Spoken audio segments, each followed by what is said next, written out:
eh, pengalaman saya di hari-hari ini tentang wabah ini, Mas Doni, ya. Saya langsung mendeklar kepada diri saya sendiri bahwa agama itu sudah tidak ada opsi lain di dalam hidup kita kecuali berkah. Maka beragama harus menjadi keberkahan. Oke, kalau dibalik, kalau kita beragama kok nggak membawa keberkahan, dari something wrong gitu. Nah, itu mungkin yang disindirkan di dalam satu penggalan ayat di surat Al-Mu'minun itu. Ya. Surat Al-Mu'minun itu surat pendek tuh itu. Bismillahirrahmanirrahim itu gimana sih? Ara'aita ladzi yukadzibu biddin fadzalika ladzi yatu'ul yatim wala yahudu ala ta'amil miskin fawailul lil musallin. Sampai di ini fawailul musallin. Celakalah orang sholat gitu. Nah, itu. Orang sholat kok celaka? Ya. Ini saya berterima kasih kepada Gibran anak lanang saya yang lama bertanya kepada redaksional ini. Oh. Iya. Sejak dulu, masa udah agak lama dulu bertanya seperti itu? Ya, dia bertanya kepada dirinya sendiri. Dan jawabannya ia temukan di hari-hari ini. Oh. Lewat sebuah fakta empirik ditutup dengan kelanjutan ayat ini. Ya. Fakta empiriknya?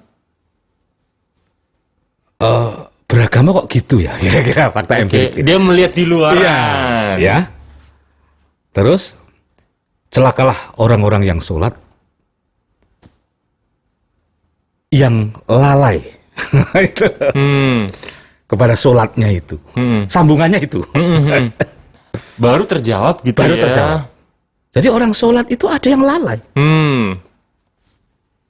Ini diingatkan oleh ayat ini. Maka beragama, kok kamu malah begitu? Kita nggak usah terjemahkan begitunya itu. Ya, kita semua bisa mengaudit situasi kita sendiri-sendiri. Betul. Wah, betul. itu malah ditegaskan kecelakaan pihak yang sholat tapi yang lalai kepada sholatnya itu. Oh. Nah, ini guru saya Gibran anak lanang saya itu. Kalau tadi Gus Baha, ini guru saya. Bisa loh kita berdua pada atas. Oh iya, dia kuliahnya di UIN tafsir hadis. Iya kan? Serius? Iya. Di UI? Di UIN Wali Songo Semarang, tafsir hadis dan masuk Usuluddin. Oke. Iya. Tapi dengan keremajaannya dia kan gundah-gundah sendiri lalu orang sholat kok celaka. Oh, ternyata orang sholat yang lalai kepada sholatnya. Karena sholat itu sebetulnya outputnya adalah ideologi. Jadi sholat itu buahnya adalah ideologi berpikir, berkeputusan dan bertindak. Ya, yang ideologinya harus bersumber dari ajaran sholat itu. Nah, kita nggak usah mengkhotbahkan itu karena bacaannya itu saya aja nggak seluruhnya hafal maknanya bahwa itu saya hafal sejak SMP ya. Tapi ini saya akan melacak lagi. Pas sujud itu sebenarnya tekanannya apa, pas rukuk segala. Itu saja saya bisa gempar sendiri loh kalau mengaudit kata per kata loh. Di hari-hari ini loh ya. Ya. Yang dulu saya baca secara cepat, secara hafalan, mulut saya hafal tetapi hati saya sebenarnya tidak bersenyawa dengan itu. Maka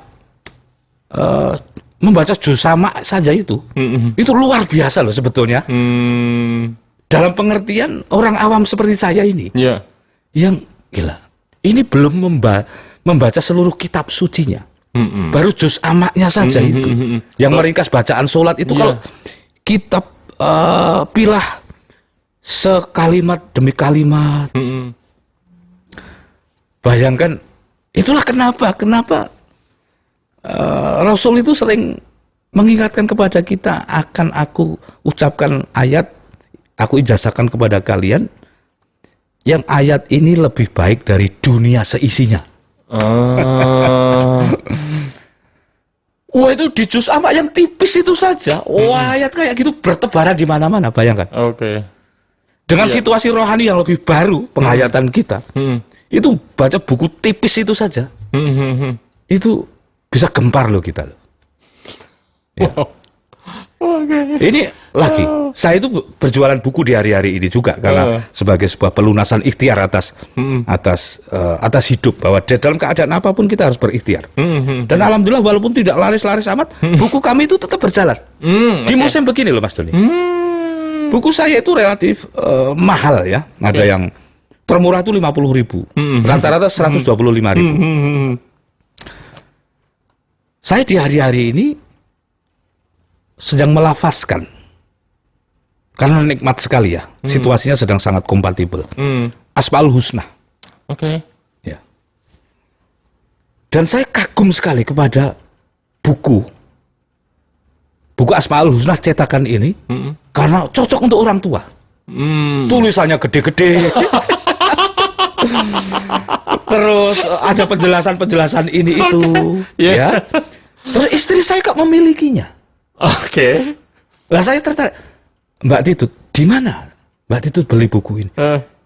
Diberi tetangga sebelah. Aku kagum. Sampaikan kepada tetangga sebelah itu. Walaupun dalam bahasa saya kemas agak bercanda ya Mas Doni, karena nggak enak kalau serius itu. Sampaikan kepada beliau bahwa beliau itu, kata Pak Pri, sampaikan benar-benar, istriku sampaikan, kata Pak Pri, jenengan ini glowing. Saya begitu lah. Karena membeli buku ini, memberi buku ini. Berapa harga buku ini? 10.000 Mas Doni. Oke. Di situ terletak seluruh asma-asma mulia Allah. Iya. Saya daraskan tiap pagi dan petang, hanya 10.000. Bukuku yang sangat tidak bermutu itu 150.000, 125.000. Jangan bilang sangat tidak bermutu, nanti nggak ada beli lagi. Ya, itu sebagai bentuk promosi. Iya. Itu hanya sistem rohani yang bisa mengakses situasi semacam itu, sampai harus menyampaikan ke tetangga itu bahwa sampaikan dari Pak Pri bahwa sampean menurut Pak Pri sangat glowing. Aku sendiri malu dengan bahasaku ini, tapi karena anak-anak memakai ini, ya loh, setiap hari kok glowing ini apa sih maksudnya ini? Ada yang glowing cuman mukanya, kakinya hitam. Iya. Jadi gitu ya, agama itu tadi kan awalnya aku mention soal mengelola emosi dengan kalau di agama Islam, karena prinsipnya mengelola emosi itu harus dekat dengan Tuhan kan, berarti kan amal-amal agama toh.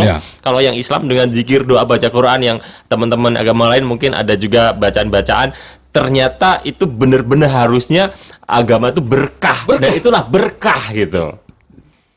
Saya kan juga seperti teman-teman lain yang berkualitas seperti saya atau yang berkelas awam seperti saya ini, tidak mungkinlah tidak galau di hari-hari ini. Tidak mungkin tidak gelisah. Pekerjaan berhenti semua. Pemasukan berhenti. Terus kecemasan meningkat. Jadi kecil hati, was-was, uring-uringan, itu siklusnya bisa cepat sekali datangnya. Dan aku tidak bermaksud sok agamis ya Mas Doni, karena aku ini kan penceramah. Kadang-kadang sok menasihati apa saja bisa. Enggak berlaku seluruh nasihat itu. Cara menenteramkan diri begini-begini enggak berlaku. Ternyata Mas Doni, ketika aku mendaras kitab suciku, itu baru berlaku kekuatan hati itu. Memang tidak serta-merta lalu mantap hati lalu permanen. Enggak. Besok kecil hati lagi. Ya mendaras diulang lagi. Balik lagi. Tapi Mas Pri, kalau kemarin ada pangandikan jenengan gitu yang kemudian orang merasa matters dan menenangkan, itu kan nggak salah juga. Nah, mungkin karena itu hasil dari frekuensi ketulusanku waktu menyerap budaya-budaya tinggi itu. Ketika saya mengucapkan itu adalah luberan dari spektrum itu Mas Doni. Bukan karena kemampuanku ada di situ, tetapi bukan juga substansi kontennya, bukan ya. Itu aku sedang ketularan energi yang aku sangat merindukan itu. Lah memang di kitab suci itu jelas sekali semuanya itu. Kalau ini begini, ini karena begini. Nanti pada akhirnya akan begini. Jadi so what? Bahwa di barat dan di timur itu hanya ada wajahku. Terus ngapain kamu itu? Jadi kalau sudah, tetapi kan intensitas keimanan kita atau apa sudah sampai pada kualifikasi itu kan. Kalau sudah, makanya orang-orang besar itu kok nggak pernah sedih gitu. Iya, benar. Iya, iri sekali kita ini. Oke, baik.